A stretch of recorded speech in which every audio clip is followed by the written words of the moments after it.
नमस्कार साथियों, स्वागत है आप सभी का इकोनॉमिक्स इनसाइट्स पर। मैं हूं निखिल वर्मा और आप हमारे साथ में हैं इकोनॉमिक्स का एक बहुत ही बेहतरीन टॉपिक पढ़ने के लिए। दोस्तों, मैं आपको बता दूं कि आज का जो हमारा सेशन होने वाला है, सेशन बहुत ही ज़्यादा इंपॉर्टेंट है। सेशन को पूरा देखिएगा, आपको ज़रूर इन्फॉर्मेटिव वीडियो आपको लगेगी। और चूँकि हमारे चैनल में पहली बार आ रहे हैं तो हमारे चैनल को सब्सक्राइब करना ना भूलें और वीडियो को अभी से ही लाइक कर दें। और अपने बराबर जानकारी देने के लिए आप अपने इसको फ्रेंड के बाद भी शेयर कर सकते हैं। चलिए आज की वीडियो को हम शुरू करते हैं। दोस्तों, मैं आपको बता दूं कि आज का जो सेशन होने वाला है, इस सेशन में मैं आपको ये बताऊंगा कि किस प्रकार से जो साधन है, साधन की कीमत में परिवर्तन होने से उन साधनों की खरीद और उन साधनों का प्रयोग पर क्या असर पड़ता है।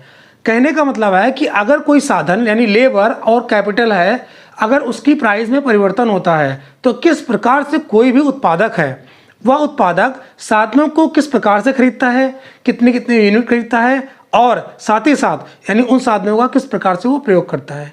कहने का मतलब ये है कि आज हम जो आपको ये सेशन में बताने वाले हैं, आज जो बताने हैं वो है प्राइस इफेक्ट यानी कीमत प्रभाव। और कीमत प्रभाव किस पे है?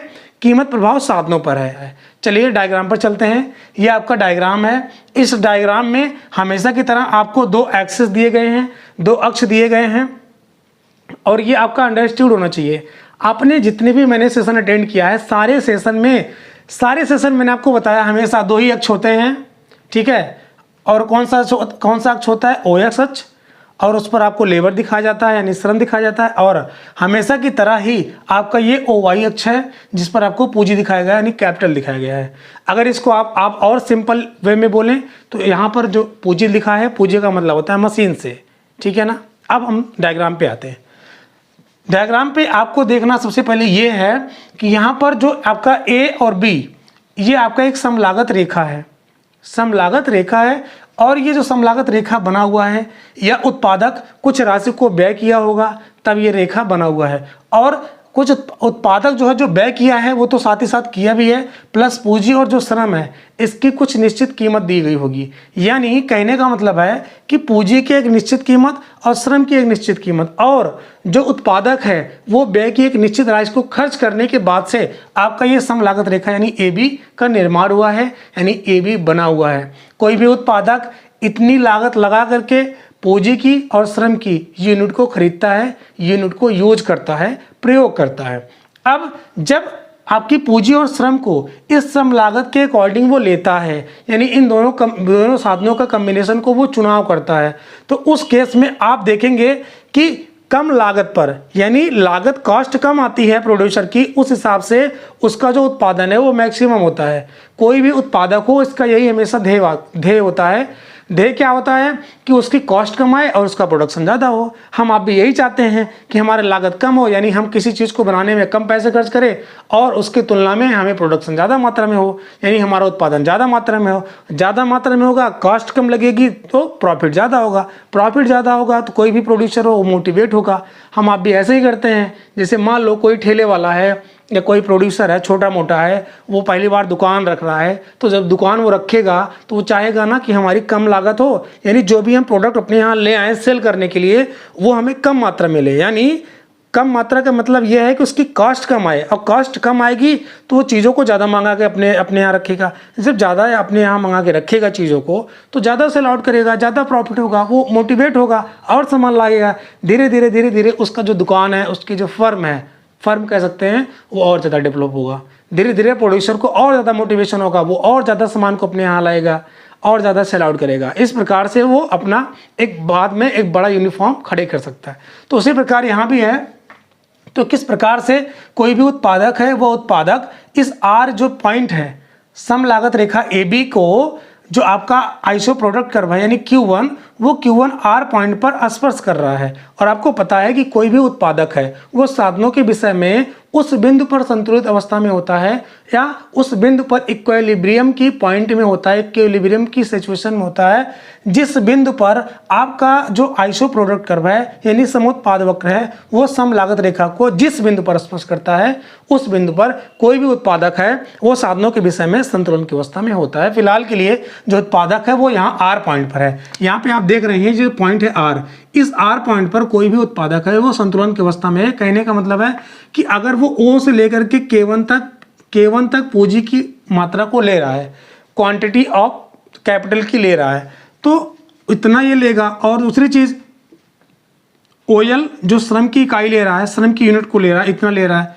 ये जो आपका कैपिटल इतना ले रहा है और इतना जो आपका लेबर ले रहा है, इतना लेने में उसको कम लागत आ रही है, उसकी तुलना में उसका जो प्रोडक्शन है वो अच्छा खासा हो रहा है, मतलब प्रोडक्शन ज़्यादा हो रहा है कम लागत पर। अब समझते हैं क्या, जैसे मान लीजिए ये पूंजी की जो कीमत है वो उतना ही रहे और जो उत्पादक है, जो प्रोड्यूसर है, वो उतना ही व्यय करे, एक निश्चित मात्रा में व्यय करे, चाहे वो 200 हो सकता है, चाहे 300 हो सकता है, 400 हो सकता है, कुछ भी हो सकता है, मतलब एक निश्चित राशि होगी जो पूंजी को और श्रम को खरीदने के लिए वो व्यय करेगा। तो हम ये मान लेते हैं कि फिलहाल के लिए पूंजी की कीमत और जो उत्पादक व्यय कर रहा है वो राशि वो निश्चित है, उसमें कोई भी परिवर्तन नहीं हो रहा है। परिवर्तन हो रहा है किसमें? श्रम की कीमत में। कहने का मतलब है अब जो श्रम है, श्रम की कीमत पहले जो भी थी, यहाँ पे मैं नाम नहीं बता रहा हूँ कि कीमत कितनी रही पहले, मैं आपको ये बता रहा हूँ कि श्रम की कीमत अब क्या हुई, वो घट गई। यानी अब हम ज़्यादा कीमत ना दे करके, यानी कम कीमत में श्रम की क्वांटिटी को ज़्यादा खरीद सकते हैं। और जब ज़्यादा खरीदेंगे तो क्या कंडीशन निकल के आती है, इसको समझते हैं। मान लीजिए श्रम की जो कीमत है वो घट गई, तो प्रोड्यूसर क्या करेगा? लेबर की क्वांटिटी को ज़्यादा खरीदेगा, यानी श्रम की मात्रा को बढ़ा देगा। हम आप भी ऐसे ही करते हैं, बाजार जाते हैं, कोई भी चीज़ सस्ती है उठा के लेके चले जाते हैं, टांग के लेके चले जाते हैं, चलो भैया हमें सस्ती मिल रही है, हम ढेर सारी चीज़ लेते हैं। वैसे यहाँ पे प्रोड्यूसर कर रहा है। प्रोड्यूसर क्या किया? श्रम की जो कीमत है वो घट गई, तो प्रोड्यूसर जाहिर सी बात है उतने ही लागत में जितना वो लगा करके पहले खरीद रहा था, उतने में ही श्रम की क्वांटिटी को ज़्यादा खरीदेगा, ज़्यादा खरीद पाएगा। लेकिन जो पूंजी है उसकी जो कीमत है वो निश्चित है, उतना ही खरीदेगा। अब जब ऐसा होगा, यानी श्रम की कीमत जब घटेगी और वो लेबर की क्वांटिटी को ज़्यादा खरीदेगा, श्रम की जो क्वांटिटी है, मात्रा है, वो ज़्यादा खरीदेगा, तो उसका जो सम लागत रेखा है वो परिवर्तित हो जाएगा। कैसे समझते हैं? यानी अब तक तो उसका जो सम लागत रेखा था ए भी था, अब श्रम की कीमत घटी जैसे ही, तुरंत ही उसका जो सम लागत रेखा है वो बदल गया। कैसे? पहले ए बी थी, अब क्या हो गई? ए से लेकर के बी डैश तक, यानी अब उसका जो सम लागत रेखा है ए बी डैश हो गई।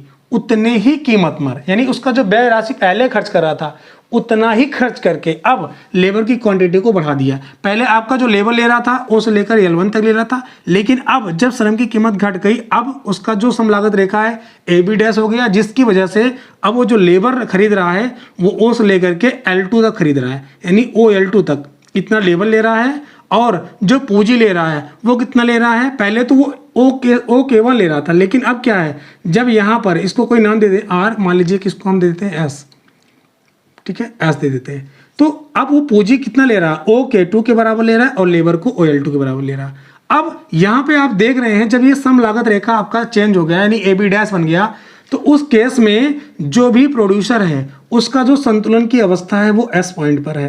एस पॉइंट पर क्यों है? मैंने आपको कई बार बताया है। एस पॉइंट पर होने का मतलब ये है कि इस पॉइंट पर, यानी एस बिंदु पर जो भी आपका आइसो प्रोडक्ट कर्व है, यानी समोत्पाद रेखा, समोत्पाद वक्र है, वो समोत्पाद वक्र इस ए बी डैश जो सम लागत रेखा है इसको एस पॉइंट पर स्पर्श कर रहा है, टच कर रहा है। और आपको हमेशा से ही पता है कि जिस बिंदु पर आपका समोत्पाद वक्र सम लागत रेखा को स्पर्श करता है, उस बिंदु पर जो भी उत्पादक होता है वो संतुलन की अवस्था में होता है।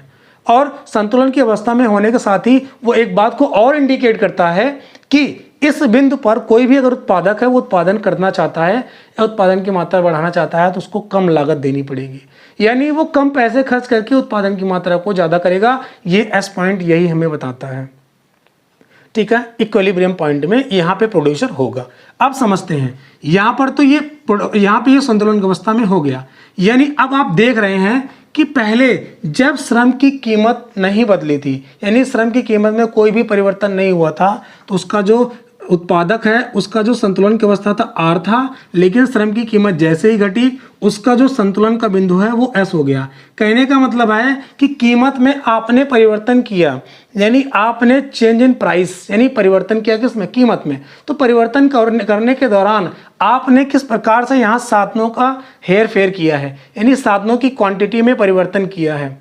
आपने यहाँ पे देख लिया किस प्रकार से परिवर्तन किया है, वही आपका टॉपिक भी है। टॉपिक यही है, देख लीजिए, साधनों की कीमतों में परिवर्तन, यानी आपने साधन की कीमत में तो परिवर्तन किया है, जिसकी वजह से इसका जो कॉम्बिनेशन है लेबर की और कैपिटल की वो चेंज हो गया।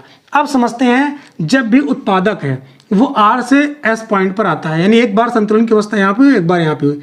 इस जो संतुलन अवस्था है यानी संतुलन का जो बिंदु है, इस बिंदु को मिलाते हुए मैंने एक डॉटेड लाइन खींची, यानी डॉटेड लाइन से आपको देख रहे हैं, ये ऐसे डॉटेड लाइन आपको दिखाया जा रहा है। ये डॉटेड लाइन आर से होते हुए एस तक जाती है, और यही जो डॉटेड लाइन आपका है इसी को बोलते हैं PFC, यानी इसको बोलते हैं क्या, प्राइस फैक्टर कर्व, यानी कीमत साधन कर्व या कीमत साधन वक्र।